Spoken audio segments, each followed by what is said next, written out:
Hello and welcome to Decode Haryana, the flagship digital show of the Tribune. The battle lines have been drawn for the March to municipal elections in Haryana, with stake high for both the political parties, the Congress and the BJP.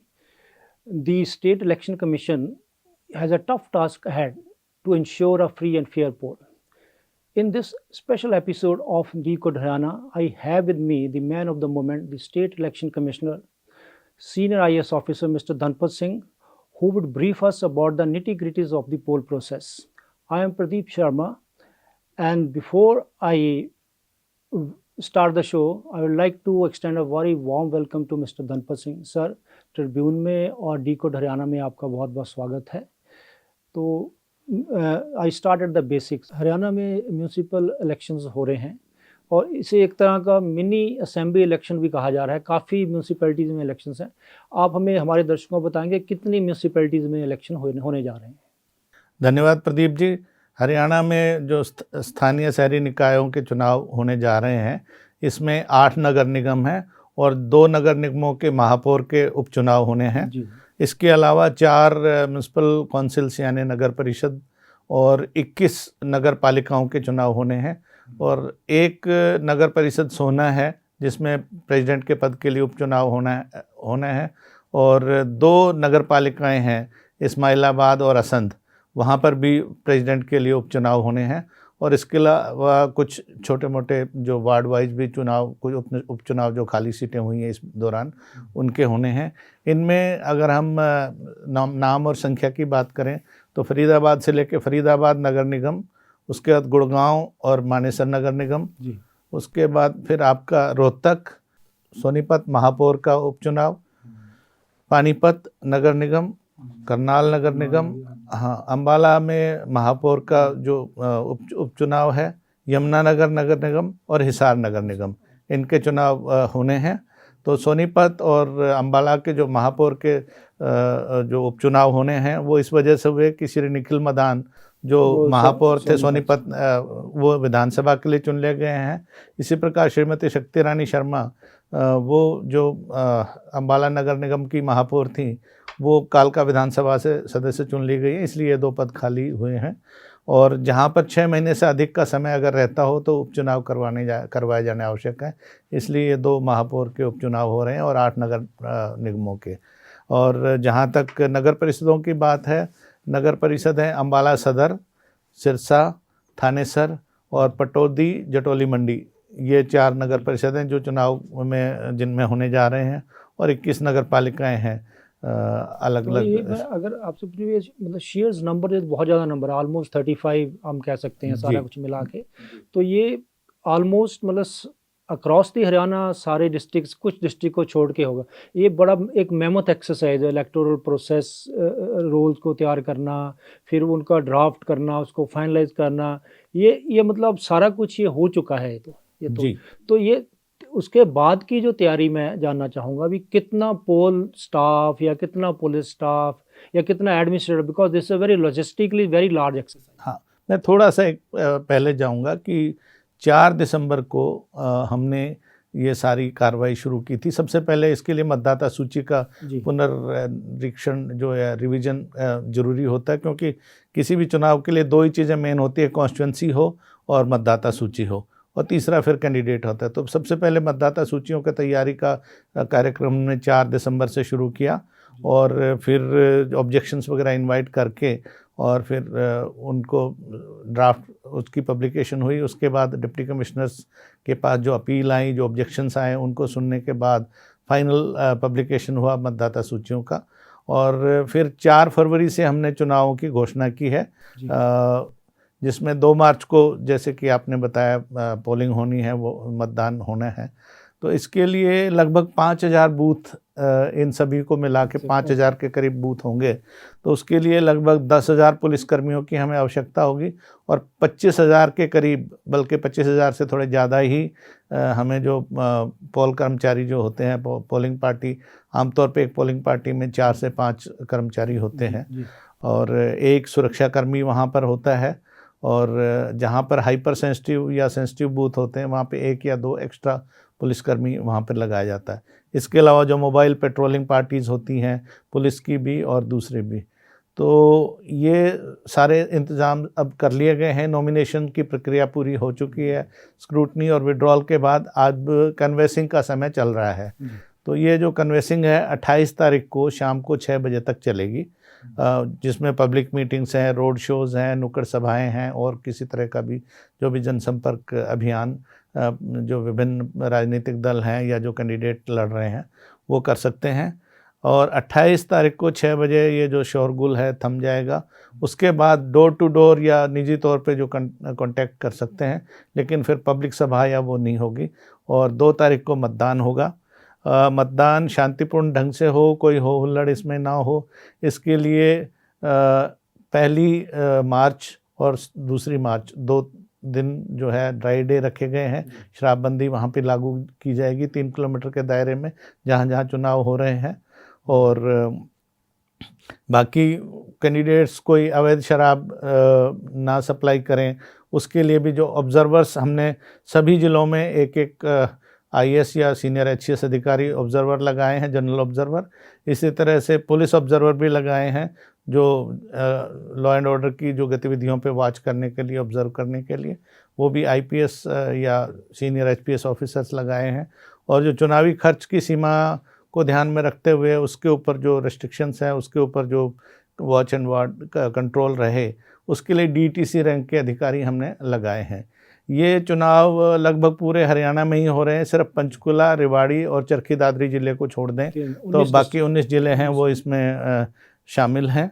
और ये बड़ा कार्यक्रम है, काफ़ी समय से ये चुनाव ड्यू भी थे, लेकिन पहले लोकसभा चुनाव के चलते, उसके बाद राज्य में विधानसभा के चुनाव के चलते थोड़ी देरी हुई, लेकिन अब सब सही रूप से चल रहा है। मैं सर ये जानना चाहता हूँ, बिकॉज जब से आपने, मैं कल 4 फरवरी को आपने अनाउंसमेंट इसकी की जी, दैट मीन उसके बाद मॉडल कोड ऑफ कंडक्ट एक तरह का हरियाणा में लागू हो जी। तो उसमें देखो बिकॉज बीजेपी और कांग्रेस दोनों पार्टियां म्यूनिसिपल कॉर्पोरेशन इलेक्शन तो एटलीस्ट अपने सिंबल पे लड़ रही हैं जी। स्टेक्स बड़े हाई होते हैं, बिकॉज ये भी एक मेयर का पद भी काफ़ी बड़ा पद होता है, म्यूनिसिपल काउंसिल के जो चेयरमैन या प्रेसिडेंट है उसका पद भी बड़ा होता है ना, तो बड़ी उसमें एलिगेशंस या काउंटर एलिगेशंस भी बहुत आती हैं। तो आपका जो कंप्लेंट रिड्रेसल सिस्टम है, कंप्लेंट्स आप पे किस तरह की कंप्लेंट्स आपके पास आती हैं और कंप्लेंट रिड्रेसल सिस्टम आपका किस तरह का रहता है उसको? इसमें देखिए जैसे कि 8 नगर निगम हैं, पानीपत का चुनाव तो 9 मार्च को होगा, बाकियों के 7 को 2 तारीख को हो रहे हैं 7 के, और जो उपचुनाव वो भी 2 तारीख को हो रहे हैं। इसमें आदर्श आचार संहिता के इम्प्लीमेंटेशन से संबंधित शिकायत एक तो ये है कि भाई जो किसी पर्टिकुलर पार्टी के साथ जो सहानुभूति रखने वाले जो कर्मचारी अधिकारी हैं वो उनको उस पोलिंग पार्टीज़ में ड्यूटी ना लगे जहाँ के वो रहने वाले हैं, जिस वार्ड के, उसके लिए रैंडमाइजेशन होती है पोलिंग स्टाफ की, और जो जिस वार्ड का रहने वाला है वहाँ पर उसकी ड्यूटी नहीं लगाई जाएगी, एंश्योर किया जाता है। उसके लिए एक हमारा रैंडमाइजेशन का सॉफ्टवेयर है, एनआईसी का डेवलप्ड है। दूसरा ये होता है कि भाई सभी पार्टियों को या सभी कैंडिडेट्स को लेवल प्लेइंग फील्ड मिले, तो जो फ्लेक्स बोर्ड होर्डिंग्स वगैरह लगाने के लिए जिला प्रशासन ने जगह नियत की हुई है, वहाँ पे सभी को उनके रिप्रेजेंटेशन के हिसाब से वहाँ पे उनको अपना होर्डिंग्स या फ्लैक्स वगैरह लगाने की वो है। इसी तरह से हमारी तरफ से जिला प्रशासन को हिदायत रहती है कि भी रैली वगैरह के लिए टाइम सबको इस तरह से दिया जाए कि सभी को समय मिल सके, लेकिन एक दूसरे की रैली के बीच में समय हो ताकि ये ना हो कि कोई वहाँ पर तनाव की स्थिति हो, इस तरह की चीज़ें देखी जाती हैं। आरओ वगैरह की अगर कोई शिकायत आती है कि भी कोई आरओ कोई पक्षपातपूर्ण रवैया कर रहा है इस तरह के, उसके लिए फिर ऑब्जर्वर्स हमने भेजे हुए हैं जो कि नॉमिनेशन के लास्ट डे ऑफ नॉमिनेशन वो वहाँ पे रहेंगे, स्क्रूटनी के टाइम पे भी वो वहाँ पे थे, और सिंबल अलॉटमेंट उनकी प्रेजेंस में हुई है। इसी तरह से पुलिस भी कोई बायस होकर काम ना करे, हमने जो पुलिस ऑब्जर्वर्स लगाए हैं वो भी सीधा इलेक्शन कमीशन के ही देखरेख में होते हैं और इलेक्शन कमीशन को ही अपनी डे टू डे रिपोर्ट भेजते हैं, और इन दिनों में वो इलेक्शन कमीशन के पास डेपुटेशन पे है। अगर वो उनसे किसी तरह की कोताही होती है तो इलेक्शन कमीशन उनके ऊपर ये आप पुलिस और एडमिनिस्ट्रेशन ऑफिसर दोनों हाँ पे लागू होता हाँ है? सभी पे, दोनों इवन डेपुटेशन जो खर्चे वाले जो एक्सपेंडिचर ऑब्जर्वर हैं वो भी उन पे भी, जितना भी पोलिंग स्टाफ है स्टाफ है, इंक्लूडिंग दे डीसीएसपी जो है इलेक्शन पीरियड के दिनों में वो इलेक्शन कमीशन दे के kind of a deem to be on हाँ, deputation with the with yes election commission. प्रशासनिक नियंत्रण हमारा रहता है उसमें इलेक्शन से संबंधित, ताकि अगर किसी के विरुद्ध भी कोई किसी तरह की अगर बात आती है तो उसके सत्यापन होने पर उनके खिलाफ अनुशासनात्मक कार्रवाई की जा सकती है। तो इस तरह की रहती है। इसका सर जैसे आजकल सोशल मीडिया बहुत एक्टिव है, कुछ का इसमें आपका ऐसा भी होता है जैसे किसी ने कंप्लेंट करनी हो, किसी ने जी कोई ऐप या कोई हेल्पलाइन नंबर या कोई इस तरह का स्टेट इलेक्शन कमीशन का कोई मैकेनिज्म, कोई सोशल नहीं, मीडिया हमारा प्लेटफॉर्म? वेबसाइट है, वेबसाइट पे जो भी कोई मतदाता या आम पब्लिक से या कोई भी पार्टी या कोई कैंडिडेट जो करना चाहें वो करते हैं। इसके अलावा 3 अधिकारी हैं जो असिस्टेंट स्टेट इलेक्शन कमिश्नर हैं, मिसेस अंजू अरोड़ा, श्री योगेश मेहता जी हैं सेक्रेटरी हैं, और मैं खुद राज्य निर्वाचन आयुक्त। तो हमारे पास भी लगातार लोगों के सुझाव, शिकायत इत्यादि आते रहते हैं। तो जैसे ही शिकायत हमारे पास कोई भी किसी तरह की आती है या कोई भी किसी घटना की कोई रिपोर्ट होती है, तो चूंकि उपायुक्त जो जिला उपायुक्त है वो जिला निर्वाचन अधिकारी भी होता है, तो सबसे पहले तो उसी को फर्स्ट कांटेक्ट हमारा वहीं होता है, उनको हम वो रिपोर्ट भेजते हैं। लेकिन अगर कहीं जिला उपायुक्त के विरुद्ध अगर शिकायत होती है तो फिर उसको हम ऑब्जर्वर के माध्यम से उसको हम समाधान करने की कोशिश करते हैं। फॉर्चुनेटली अभी तक किसी जिला उपायुक्त के विरुद्ध कोई इस तरह की शिकायत नहीं आई है, और किसी बाकी अन्य कर्मचारी अधिकारी की अगर कोई शिकायत आती है तो हम उपायुक्त के माध्यम से या संबंधित विभागाध्यक्ष के मार्फत उन पर कार्रवाई करते हैं।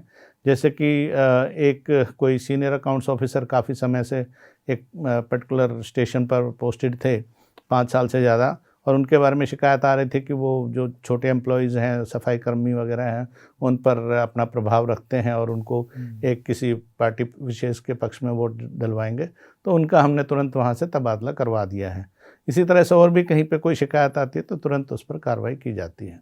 तो अब सर इसमें जो इलेक्शन प्रोसेस है वो काफ़ी लंबा और काफ़ी टीडियस होता है, तो पॉलिटिकल पार्टीज भी अपना इन्फ्लुएंस यूज़ करती हैं, अपनी रैलीज़ करती हैं, पोस्टर निकालती हैं, मैनिफेस्टो निकालती हैं। इनफैक्ट कांग्रेस ने कल मैनिफेस्टो रिलीज़ किया, बीजेपी ने आज किया, और साथ में काफ़ी प्रलोभन भी दिए जाते हैं। इलेक्शन प्रोसेस है, ये नॉर्मल प्रोसेस है। पीछे कांग्रेस ने एक शायद सीएम के खिलाफ कोई कंप्लेंट दी थी, उसका कोई आपके संज्ञान में है? कोई किस तरह की कंप्लेंट थी, क्या थी?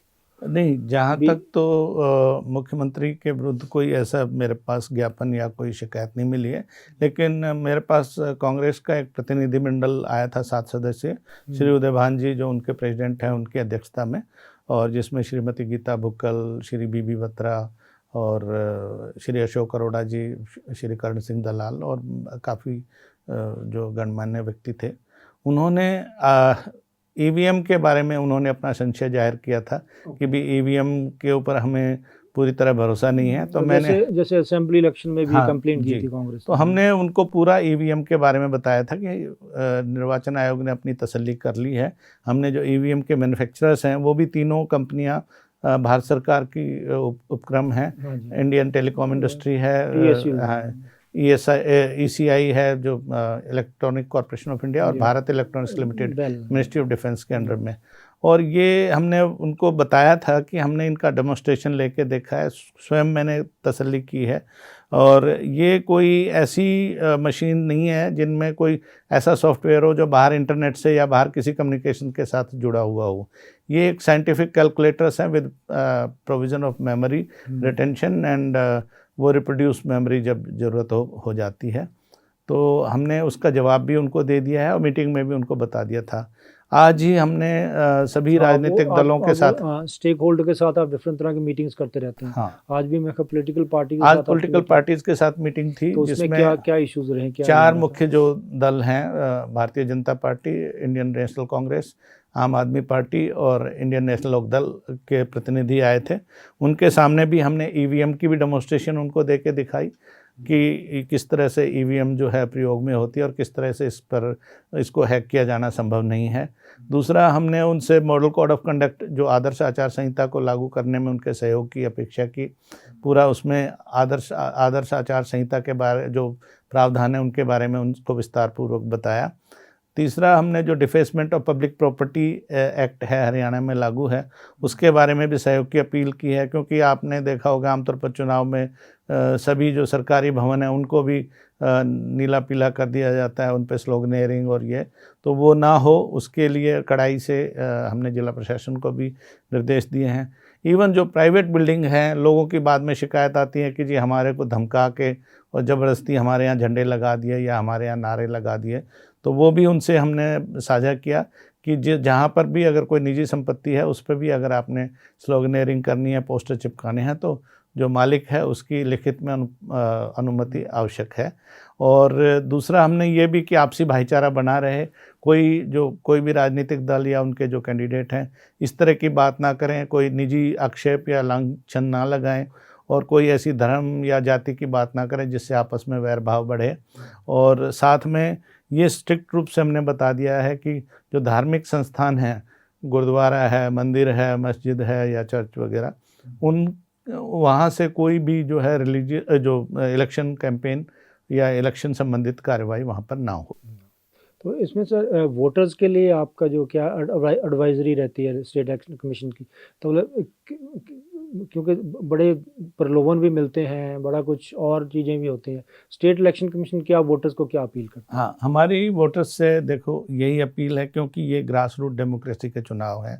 वैसे तो हर एक चुनाव इम्पोर्टेंट है, चाहे वो पार्लियामेंट का हो, स्टेट असेंबली का, लेकिन ये चुनाव जो उनके रोज़मर्रा की ज़िंदगी से डेली उससे संबंध रखते हैं, जो उनका वार्ड मेंबर है उनके जो एरिया की, मोहल्ले की जो गली की साफ़ सफाई की व्यवस्था है, नाली गली बनने की बात है, पीने के पानी की समस्या है, स्ट्रीट लाइट है, और जो उनको रोज़मर्रा में अफेक्ट करती हैं चीज़ें, तो वो एकदम उनको हमारी तरफ से यही कहा जाता है कि आप जाति धर्म से उठकर अच्छे कैंडिडेट को चुनें, ताकि वो आपके विकास कार्यों में मदद कर सके, आपकी बात जो है वो जिला प्रशासन तक, मेयर तक वो लेके आए। इसके अलावा आपको पता है पिछली 2018 में राज्य सरकार ने जो म्यूनसिपल एक्ट और म्यूनसिपल कॉर्पोरेशन एक्ट में अमेंडमेंट किया था, उसके बाद प्रेसिडेंट के चुनाव भी डायरेक्ट हो गए हैं, तो इसलिए जैसे मेयर जो है उसकी कॉन्स्टिट्यूंसी ऑलमोस्ट एक एमएलए या कई बार एमएलए से भी ज़्यादा नंबर ऑफ वोट्स हो जाती हैं, तो मेयर का चुनाव बहुत इम्पोर्टेंट हो जाता है क्योंकि डायरेक्ट इलेक्शन है। तो उसमें भी हमारा यही मतदाताओं से सुझाव यही रहता है कि वो देख सोच समझ के जाति धर्म से ऊपर उठकर अच्छे कैंडिडेट को चुनें, ताकि शहर का विकास हो सके। और पॉलिटिकल पार्टीज़ और कंटेस्टिंग कैंडिडेट्स को आपकी क्या सलाह या एडवाइजरी रहेगी, क्योंकि बाद में कई बार इलेक्टोरल मैल प्रैक्टिसेस में वो उनको दिक्कत आ सकती है, मतलब क्या? वही है कि एक तो जैसे मैंने बताया कि जो भी पब्लिक मीटिंग वगैरह करनी है वो नियत स्थान पर ही करें, परमिशन लेके करें, और जो टाइमिंग उनको शेड्यूल दिया जाता है उससे बियॉन्ड ना करें, ताकि औरों को भी अपनी बात रखने का मौका मिल जाए। लोगों को जो प्रचार है वो उससे आम जनता को दिक्कत ना हो। जो 10 बजे के बाद लाउड स्पीकर की वैसे भी परमिशन नहीं होती है, क्योंकि जो पढ़ने वाले बच्चे हैं या कोई बीमार लोग हैं या वैसे भी लोगों को उनके आराम में खलल ना हो। इसी तरह से जो रोड शो वगैरह करना है तो ऐसा नहीं हो कि लोगों को, ख़ासतौर पे हॉस्पिटल, एजुकेशनल इंस्टीट्यूशंस को जो जाने वाले रास्ते हैं वो ब्लॉक ना हो, लोगों को असुविधा ना हो।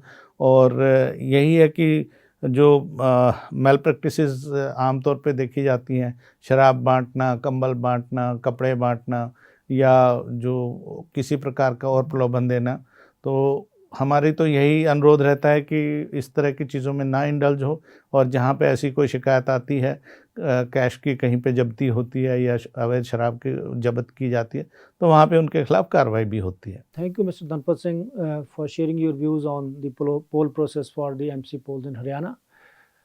With that, we come to the end of a very fruitful discussion with Mr. Dhanpat Singh, the man who is mandated to ensure free and fair poll in the state of Haryana. Do follow us on our social media platform at The Tribune, and do read our newspapers, The Tribune, Dainik Tribune and Punjabi Tribune. That's all for today. Thank you for watching.